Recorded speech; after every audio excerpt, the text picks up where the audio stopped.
உருவாக்கும் மண் SNS, வெற்றியின் மண் SNS. SNS institutions, Kovai. Sir Lakshmi Perumal அப்படிங்கிறவருங்க சார். வணக்கம் அன்பு நண்பர்களே, உங்களால் MCXல கோல்ட் ட்ரேட் பண்ணும் அளவுக்கு முன்னேற்றம் அடைந்திருக்கிறேன். உங்கள் நிகழ்ச்சியை தொடர்ந்து கவனித்து வந்ததால் அப்படின்னு சொல்லியிருக்காருங்க சார். அதுக்கப்புறம் கோல்டு ட்ரேட் பண்ணும்போது என்னென்ன விலை ஏற்ற இறக்கத்திற்கான காரணிகள் இருக்கும் என்று சனிக்கிழமை சிறப்பு நிகழ்ச்சியில் பேசினால் மிக நன்றாக இருக்கும் அப்படின்னு சொல்லியிருக்காரு சார். ஓகே, கமாடிட்டிஸ் ட்ரேடிங் அப்படின்னு கவனிக்கும் போது, முக்கியமா கோல்டு கவனிக்கும் போது இதை இம்பாக்ட் பண்ணக்கூடியது எல்லா விதமான செய்தியும் இம்பாக்ட் ஆகும். ஜியோ பொலிட்டிக்கல் இஷ்யூ ஃபர்ஸ்ட் நீங்க கவனிக்க வேண்டிய ஜியோ பொலிட்டிக்கல் இஷ்யூஸ் தான். போர் சார்ந்த செய்திகள், போர் வரப்போற செய்திகள், போர் முடிஞ்ச செய்திகள் எல்லாமே இம்பாக்ட் ஃபர்ஸ்ட். இரண்டாவது கரன்சி, அதாவது US டாலரை பாதிக்கின்ற செய்திகள். ஏன்னா கோல்டு வந்து சர்வதேச சந்தையில் US டாலர்ல அடிப்படையில் தான் பேசப்படுது. ஸோ US எக்கனாமிக் டேட்டா நீங்க கவனிக்கணும். US எக்கனாமிக் டேட்டானா ஜாப்ஸ் ரிப்போர்ட் வாரம் வரும், லேபர் ரிப்போர்ட் வரும், இன்ஃப்ளேஷன் ரிப்போர்ட் வரும், FOMC மீட்டிங் சம்மரி மினிட்ஸ் வரும், இந்த மாதிரி நிறைய இன்ஃப்ளேஷன் டேட்டா வரும், இண்டஸ்ட்ரியல் டேட்டா வரும். இது எல்லாமே நம்ம கவனிக்க வேண்டியது ரொம்ப முக்கியம். ஏன்னா that will change the price of அது டாலர் விலையை வந்து டாலரோட மதிப்பை வந்து மாற்றுகின்ற ஒரு நியூஸ் ஐட்டமாக தான் இருக்கும். அப்படி மாறும்போது தங்கத்தோடைய விலை ஏற்ற இறக்கம் ஆட்டோமேட்டிக்கா ரிஃப்ளெக்ட் ஆகும். மூணாவது பணவீக்கம். அது யூஎஸ்லயும் சரி உலக அளவிலே பணவீக்கம் வந்து எப்படி மாறப்போகுது, அது ஏற போறதா இருந்தால் தங்கத்துக்கு இம்பாக்ட் இருக்கும், இறங்க போவதா இருந்தாலும் அதுக்குள்ள இம்பாக்ட் இருக்கும், and so on. So this is the next inflation data. Interest rate data, அதாவது சென்ட்ரல் பேங்க்ஸ் வந்து எந்தெந்த இன்ட்ரெஸ்ட் ரேட் சேஞ்சஸ் பண்றாங்க. இப்போ அதுலேருந்து நமக்கு ஒரு ட்ரெண்ட் கிடைக்கும். இப்போ ஆஸ்திரேலியன் சென்ட்ரல் பேங்க் வந்து ரேட் ஏற்றுனாங்க, ஜப்பான்ல ரேட் ஏற்றிருக்காங்க. இந்த மாதிரி சில எக்கானமிஸ் வந்து ரேட் ஏற்றும் போது நிறைய சென்ட்ரல் பேங்க்ஸ் வந்து அப்படியே ஃபாலோ பண்ணும். So increasing rates means inflationary thread. அந்த டேட்டா இன்டர்பிரேட் பண்றதுக்கான கேப்பபிலிட்டி நமக்கு வரும் வித் டைம். இது எல்லாமே நம்ம கற்றுக்கொண்டு வேண்டிய ஒரு செய்திகள் தான். ஸோ இந்த மாதிரி மேக்ரோ நியூஸ் பெரிய அளவில் நமக்கு உலக அளவிலேயே நம்ம கவனிக்க வேண்டியது. இன்ஃபேக்ட் சூப்பர் எல்னினோ கூட கோல்டுக்கு ஒரு இம்பாக்ட் தரும். கோல்டை இம்பாக்ட் பண்ணாத செய்தி அப்படின்றத கிடையாது. ஸ்டாக் மார்க்கெட் இம்பாக்ட்னால கோல்டு வராது, அது நான் சொல்லுவதில்லை. பட் மேக்ரோ எக்கனாமிக் இவெண்ட்ஸ், இப்போ கோவிட் மாதிரி ஒரு பிரச்சனை, எபோலா இப்போ பேசிட்டு இருக்கேன் ஆப்பிரிக்கால சில நாடுகள்ல, இந்த மாதிரி this impacts gold.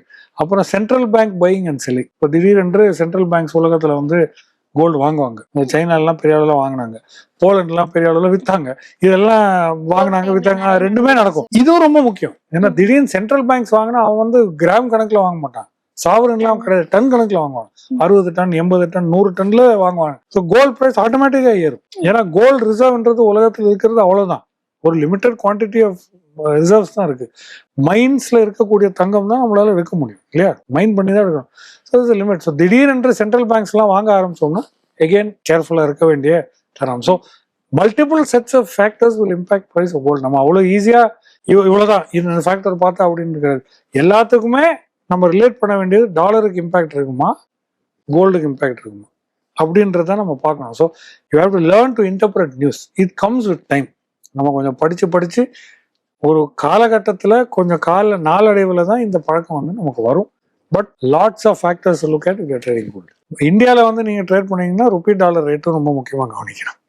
Weakness of the rupee இன்னும் வீக் ஆகி போச்சுன்னா கோல்ட் பிரைஸ் டெஃபினட்டாக ஏற்றம் தான் சொல்லுங்க. சரி, இந்த கேள்வி அடிக்கடி வர கேள்விதான் சார். மணிகண்டன் KK மேடோ அப்படிங்கிறவர் கேட்டிருக்காரு, நீங்க நிகழ்ச்சியின் முடிவில் high volume, long build up, short buildup சொல்கிறீர்கள், இதனை பற்றி விரிவாக சொல்ல முடியுமா? இந்த லிஸ்ட்ல இருக்க ஸ்டாக் ரீட்டைல் இன்வெஸ்டர் எப்படி நோக்கி பார்க்க வேண்டும் அப்படின்னு கேட்டிருக்காரு. ஓகே, இது வந்து F&O செக்மெண்ட்ல என்னென்ன நிகழ்வுகள் நடந்திருக்குன்றதான் நம்ம முக்கியமாக சொல்றோம். ஓகே, லாங் பில்டப் அப்படின்னா long side buy side positions வந்து அந்த குறிப்பிட்ட ஸ்டாக்ஸ்ல F&O செக்மெண்ட்ல ஃபியூச்சர் கான்ட்ராக்ட்ஸா எடுத்திருக்காங்க. அது ஆப்ஷன் கான்ட்ராக்ட்ஸா இருக்கலாம், இல்லை ஃபியூச்சர் கான்ட்ராக்ட்ஸா இருக்கலாம். பட் F&O செக்மெண்ட்ல, அது கேஷ் செக்மெண்ட்ல கிடையாது. ஸோ யூஸ்வலி சந்தைகள், பங்கு சந்தை அப்படின்றத எப்பவுமே முன்னோக்கி தான் இருக்கும். It's always forward looking. இன்றைய செய்திக்கு இன்றைக்கு ட்ரேட் பண்ண மாட்டாங்க. இன்றைய செய்தி நேற்றே ட்ரேட் ஆயிருக்கு, நாளைய செய்திக்கு தான் இன்னைக்கு ட்ரேட் பண்ணுவாங்க. That is how the markets work. It's always for the future. நாளைக்கு ஈரான் போர் நிற்கும் அப்படின்றதான் குரூட் ஏறும், நாளையோட நிக்காது அப்படின்றதான் அந்த விலை நீக்கங்கள், பிரைஸ் எல்லாமே ஃபார்வர்ட் லுக்கிங். சொல்லிருக்கீங்க sir, assumption based, expectation based. ஆமா, it is always about the future, not about the present. Right? அப்படி இருக்கும் சூழல்ல ஃபியூச்சர்ஸ் மார்க்கெட்ல தான் நம்ம பேசுறோம். இந்த லாங் பில்டப், ஷார்ட் பில்டப்ன்றது ஃபியூச்சர் செக்மெண்ட்ல இருந்து எடுக்கிற இன்ஃபர்மேஷன். அப்படி இருக்கும்போது இந்த குறிப்பிட்ட பங்களோட ஃபியூச்சர்ஸ் கான்ட்ராக்ட்ஸ் எதுக்காக வாங்க வேண்டும்? You ask the question why. எப்பவுமே நான் சொல்றது 5 Ws 1 H. ஒரு மனிதனா இருந்தா இது 5 Ws who, where, when, what, why and how. இந்த கேள்வி நம்ம எந்த ஒரு பிரச்சனையிலையும் கேட்டானா அதுக்கு தேவையான பதில் நமக்கு கிடைக்கும். இப்போ ஒய் இந்த ஸ்டாக்ஸ் வந்து எதனால் இந்த ஸ்டாக்ஸ் வந்து F&O செக்மெண்ட்ல லாங் பொசிஷன்ஸ் பில்ட் ஆகுது? ஏதோ ஒரு காரணம் இருக்கும், உங்களுக்கும் தெரியாது எனக்கும் தெரியாது. 6000 பங்குகள் இருக்கு, நான் தேடி எடுக்கிறதுக்குள்ள விடிஞ்சிடும். எடுக்கலாம் பட் விடிஞ்சிடும். சம்திங் இஸ் ஹேப்பனிங் அந்த ஸ்டாக்ல. அப்போ ஆட்டோமேட்டிக்கா கேஷ் செக்மெண்ட்ல ஏதோ ஒரு பாசிபிலிட்டி நடக்க வாய்ப்புகள் இருக்கிறது. ஏன்னா கேஷ்ல இருக்கிற ஸ்டாக் தான் ஃபியூச்சர்ல ட்ரேட் ஆகும். ஃபியூச்சர்ல எக்ஸ்க்ளூசிவா ட்ரேட் பண்ற ஸ்டாக்லாம் கிடையாது. நிஃப்டி 50 பேங்க் நிஃப்டி தவிர்த்து இல்லை அந்த இண்டெக்ஸ் பேஸ்ட் ட்ரேட் தவிர்த்து மீதி இருக்கிறது எல்லாமே கேஷ் செக்மெண்ட்ல இருக்கு. அப்போ F&O செக்மெண்ட்ல லாங் பில்டப் நடக்கும்பொழுது இங்க ஏதோ பாதிப்பு இருக்கக்கூடும் என்றது ஒரு லிங்க். ஸோ கவனியுங்கள் அப்படின்னு தான் சொல்லணும். ஏன்னா அந்த F&O செக்மெண்ட்ல எதுக்காக லாங் பில்டப் இல்லை, F&O செக்மெண்ட்ல எதுக்காக ஷார்ட் பில்டப், ஷார்ட் பொசிஷன்ஸ் எதுக்கு பில்ட் பண்றாங்க? அப்படின்னா விலை இறங்கும்ன்ற எதிர்பார்ப்பு ஃபியூச்சர் டேர்ம்ல இருக்கு, அதனால தான் ஷார்ட் பொசிஷன் பில்ட் பண்றாங்க இல்லையா? அப்ப விலை இறங்கும்போது நீங்க கேஷ் செக்மெண்ட்ல அந்த ஸ்டாக் வச்சிருந்தா கவனமாக இருங்கள். இதுதான் எதற்காகன்றது. நமக்கு அந்த 13 மினிட்ஸ்ல நம்ம ஓப்பனிங் பெல் ஷோல 100கணக்கான பங்குகள் லாங் பில்டப்ல இருக்கும். நம்ம சொல்றதே 10 பங்குகள் கிட்ட தான் இருக்கும். பட் மீதி 90 பங்குகள் டிஃபிகல்ட் இல்லையா? கவனியங்கள் தான் சொல்ல முடியும். அதோட காரணங்கள்லாம் சொல்லி முடிச்சா ட்ரேடிங் டே முடிஞ்சிடும். So retail investor this is the relationship. சில நாள் நான் சொல்லுவேன் ஹை டெலிவரி வந்து கேஷ் செக்மெண்ட்ல நடந்திருக்கு. ஆனா F&Oல வந்து சில டைம் அதே ஸ்டாக் லாங் பில்டப்ல இருக்கும், ஷார்ட். முக்கியமா ரிசல்ட் சீசன்ல இந்த மாதிரி நிகழ்வுகள் நீங்க பார்க்கலாம். நான் கூட சொல்லுவேன் இன்னைக்கு இந்த ஸ்டாக்கோட ரிசல்ட் வர இருக்கிறது, கேஷ்ல வந்து லாங் ஹை டெலிவரி நடந்திருக்கு, பட் F&O செக்மெண்ட்ல ஷார்ட் பில்டப் நடந்தது. கவனமாக இருங்கள், ஏன்னா ரிசல்ட் எப்படியும் போகுன்றதுதான் இந்த பொசிஷன் எடுக்கிறாங்க. This is how you interpret that news. அதை நம்ம 15 நிமிஷத்துக்குள்ள நாளுக்கு தேவையான விட்டமின் டோஸ் கொடுக்குறோம். அது சாப்பிட்டுட்டு என்ன பண்ணும் கடகன்னு பண்ணவே ரொம்ப ஆராய்ந்து பார்க்க கூடாது. அந்த விஷயம். Okay sir. சார் ரமேஷ் N6015ங்கிறவர் கேட்டிருக்காருங்க சார், நிப்டி ஆப்ஷன்களுக்கு ஓப்பன் இன்ட்ரெஸ்டும் நிப்டியின் நகர்வை எவ்வாறு பாதிக்கின்றன? ஏனெனில் நிப்டியின் கூறுகளான பங்குகளின் வெயிட்டேஜை பொறுத்துதான் நிப்டி நகரும். மேலும் ஆப்ஷன்களை பொறுத்தவரை பலர் ஓப்பன் இன்ட்ரெஸ்ட் அடிப்படையில் சப்போர்ட் மற்றும் ரெசிஸ்டன்ஸை கணிக்கின்றன. தயவு செய்து தெளிவுபடுத்தவும். இது வந்து ஒரு ஃபுல் செஷன் தேவைப்படும். இந்த மாதிரி கேள்வி எல்லாம் நம்ம இது என்னோட சஜஷன் ஷோல சொல்றேன்றது, இந்த F&O ட்ரேடிங்கான எக்ஸ்க்ளூசிவ் செஷன் ஒன்று செய்யணும். இது ஒன் ஆஃப் கொஸ்டின். இது இப்போ நான் ஓப்பன் இன்ட்ரெஸ்ட் என்னன்றதை எக்ஸ்பிளைன் பண்ணோம். ஃபர்ஸ்ட் ஓப்பன் இன்ட்ரெஸ்ட் எக்ஸ்பிளைன் பண்ணிட்டு அதனால் எப்படி நம்ம டேட்டாவை இன்டர்பிரேட் பண்ணோன்றது அது. இது நம்ம இந்த ஷோல திருப்பி நம்மளால பண்ண முடியாது. பட் ஓப்பன் இன்ட்ரெஸ்ட் வந்து is one of the key factors in analysing F&O contracts, ஃபியூச்சர்ஸாக இருக்கட்டும் ஆப்ஷன்ஸாக இருக்கட்டும். ஃபர்ஸ்ட் தெரிஞ்சுக்கணும், அதாவது ப்ரைஸோட 4 காம்பனன்ட் இருக்கு, ஓப்பன் ஹை லோ க்ளோஸ். இதை தவிர்த்து வால்யூம் பார்க்குறோம், ஓப்பன் இன்ட்ரெஸ்ட் பார்க்குறோம். இது எல்லாத்துக்குமே ரிலேஷன்ஷிப் இருக்கு. எல்லாம் ஒற்றார் உறவினார் அந்த ரிலேஷன்ஷிப் தான். ஒன்று கூடும் ஒன்று குறையும், ரெண்டும் கூடினா என்ன ரிலேஷன்ஷிப், ஒன்று கூடினா மட்டுமே ஒன்று relationship. So there is a relationship between price and open interest. There is relation between price, volume and open interest. மூன்றுத்துக்குமே ஒரு இணங்கிய ஒரு வெரி க்ளோஸ் நெருக்கமான சில இம்பாக்ட்ஸ் இருக்கிறது. இது வந்து நம்ம ஒரு செஷன் தேவை. இப்போ ஓப்பன் இன்ட்ரெஸ்ட்னா என்ன ஃபர்ஸ்ட் அவருக்கு அதை புரிஞ்சுக்கணும். It's a number of open contracts, it's not the sum of it. இப்போ இப்படி நான் சொன்னா இது இன்னும் கன்ஃபியூசிங்கா இருக்கும். அதோட total number of contract is just a number of contract, எண்ணிக்கை. ஓப்பன் கான்ட்ராக்டோட எண்ணிக்கை. ஓப்பன் கான்ட்ராக்ட்னா என்ன? பை சைட்லயும் ஓப்பனா இருக்கலாம், செல் சைட்லயும் ஓப்பனா, அதோட எண்ணிக்கை தான் ஓப்பன் இன்ட்ரெஸ்ட்னு சொல்றோம். அப்போ ரெண்டுமே சேர்த்தா டோட்டல் கிடையாது, இட்ஸ் ஜஸ்ட் அ நம்பர்.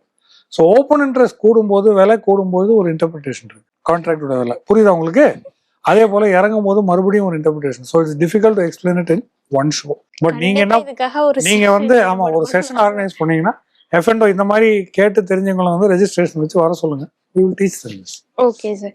வெங்கட்லான்கிறவர் கேட்டிருக்காருங்க சார், MCX என்பது நீண்ட கால முதலீட்டிற்கானதா?